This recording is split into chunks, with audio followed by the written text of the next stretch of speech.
থাকলেন না? দিদির সাথে এখন কেউ নেই, সবাই ছেড়ে পালিয়ে যাচ্ছে। দিদি ভাইপোর কাঁধে হাত রেখেছেন এবং তারপর থেকে সবাই একে একে দিদিকে ছেড়ে চলে যেতে চাইছে।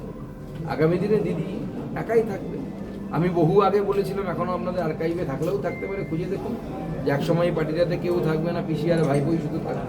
এটাই হচ্ছে। দাদা, আগামীকাল থেকে অ্যান্টি রায়ট ল বা গুন্ডা দমন বিল কালকে কার্যকর হতে চলেছে। রাজ্যের ল অ্যান্ড অর্ডার এনফোর্সমেন্ট কতটা সুবিধে হবে এবং কতটা কন্ট্রোল হতে চলেছে? দেখুন, আমার যেটা মনে হয় যে এই ল এটা এনফোর্সমেন্ট হলে পরে স্বাভাবিকভাবে যারা অপরাধীর তত্ত্ব আছে, যে অপরাধীর সমাজ বিরোধী যারা আছে, তাদেরকে আগাম সচেতনতামূলক এক কার্যপদ্ধতি হিসেবে বা তাদেরকে আগে থেকে অ্যারেস্ট করার যে অধিকার পুলিশের হাতে যাচ্ছে, এতে অনেক সময় গণ্ডগোল লাগার আগেই বা গণ্ডগোল শুরু হওয়ার আগেই, দাঙ্গা শুরু হওয়ার আগেই দাঙ্গাকে আটকে দেওয়া যাবে, গণ্ডগোলকে আটকে দেওয়া যাবে। সেটা তো ল অ্যান্ড অর্ডারের পক্ষে ভালো হবে। কোর্সের কথা স্কুল লেভেলে কিন্তু শিক্ষা